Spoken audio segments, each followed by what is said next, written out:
Hello and नमस्ते everyone, welcome to your channel. आज की वीडियो हमारी धनतेरस के ऊपर है कि धनतेरस कब है, इस दिन क्या मुहूर्त है और उस दिन हमको ऐसे कौन से कार्य करने चाहिए, क्या खरीदने चाहिए, क्या नहीं खरीदने चाहिए। तो चलिए चालू करते हैं। जैसे कि आप सभी को पता है कि 10 नवंबर शुक्रवार का दिन, ये आज के दिन धनतेरस पड़ रहा है और धन्वंतरी जयंती, धनतेरस, गर्भाधान का मुहूर्त मिल रहा है रात्रि 7:27 से 9:41 मिथुन लग्न में और 11:58 से 2:12 पीएम में आपका सिंह लग्न में ये। और साथ ही साथ अन्नप्राशन, नामकरण, नूतन व्यापार शुरू करना, दीक्षा ग्रहण करना, आभूषण निर्माण करना या धारण करना, नृत्य, गीत, वाद कला आरंभ करना, सेवा आरंभ करना, शस्त्र धारण करना, दत्तक पुत्र यानी कि बच्चा गोद लेना और एप्लीकेशन आवेदन पत्र लिखना और या तो ऑनलाइन या ऑफलाइन देना।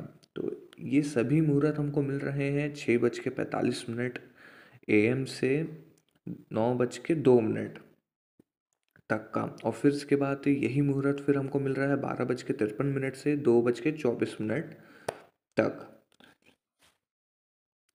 तो आज मुहूर्त तो वैसे बहुत सारे हैं और ये बहुत शुभ मुहूर्त माना गया है। वैसे शस्त्र धारण ये सभी में से मैंने आपको जो मुहूर्त बताए, आजकल शस्त्र लोग कहाँ धारण करते हैं, पर पहले के ज़मानों में शस्त्र धारण किया जाता था और ये सभी नक्षत्र मुहूर्त देख करके धारण किया जाता था। तो इनमें से यदि कोई भी एक मुहूर्त में अगर आपको कोई भी काम करना है तो ये समय बहुत सर्वश्रेष्ठ है। दीपावली का समय है, बहुत ही अच्छा समय है, आप इसका लाभ उठाइए। और साथ ही साथ ये जो मुहूर्त मैं आपको बता रहा हूँ, इसका 100% अगर आप देखेंगे तो लाभ मिलेगा। कहीं काम नहीं बन रहे थे, रुक रहे थे आपके काम, ये समय में करिए, आपके काम 100% बनेंगे।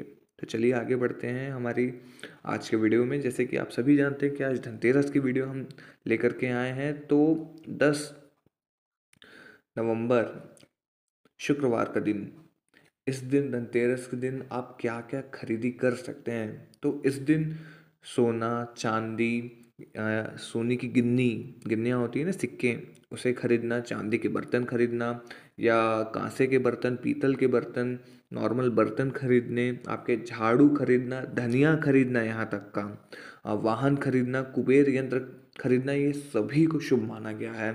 आप इनमें से कुछ भी खरीदिए, बहुत सर्वोत्कृष्ट माना गया, बहुत अच्छा सर्वश्रेष्ठ माना गया है। ये खरीदने से आपके घर में माँ लक्ष्मी आती है और प्रसन्नता के साथ आती हैं।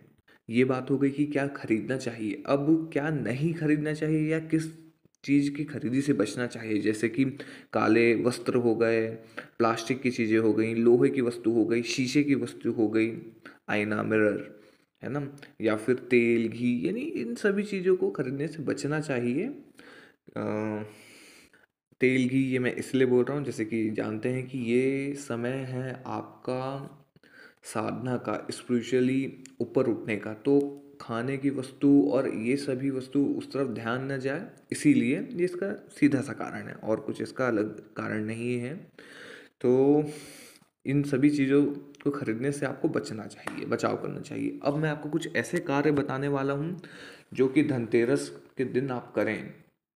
तो चलिए आप अ, वो जो 6 कार्य हैं मैं आपको बताते चलता हूँ। सबसे पहले ये करने से माँ लक्ष्मी की कृपा बनी रहेगी आप पर और साल भर तक, वर्ष पर्यंत आपको कहीं न कहीं अगर जो भी धन रिलेटेड समस्या थी वो भी सॉल्व होगी और जीवन में आप तरक्की की ओर बढ़ेंगे। तो सबसे पहला जो मैं आपको बता रहा हूँ, अच्छा ये मैं इसलिए नहीं बता रहा हूँ कि ये कुछ अलग से चीज़ें, ये वही चीज़ें हैं जो मैं करता हूँ, वही चीज़ें आपको बता रहा हूँ।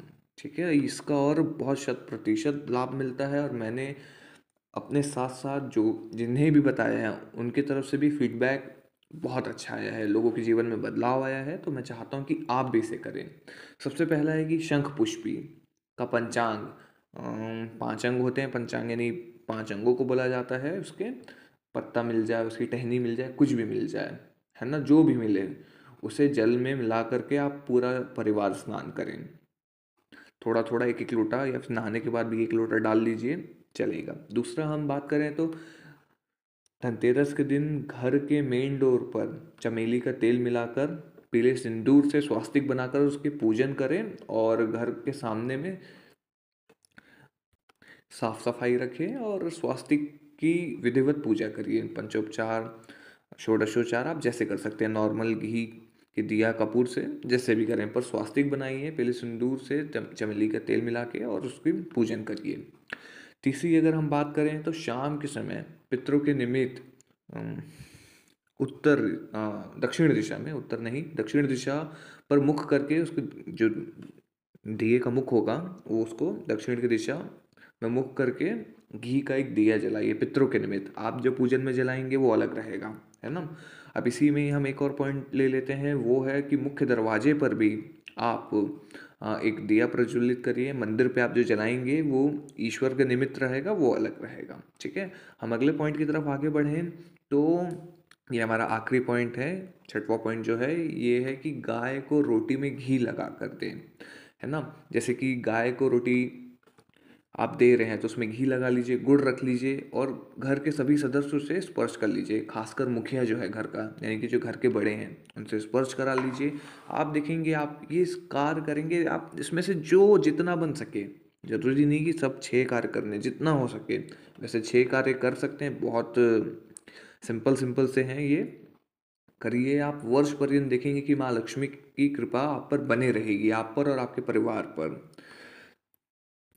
तो आज के लिए बस इतना ही गाइस, हम फिर मिलेंगे हमारी नेक्स्ट वीडियो में। दीपावली की हमारी एक और वीडियो बन रही है, उसको लेकर के बहुत जल्द आपके पास आएंगे।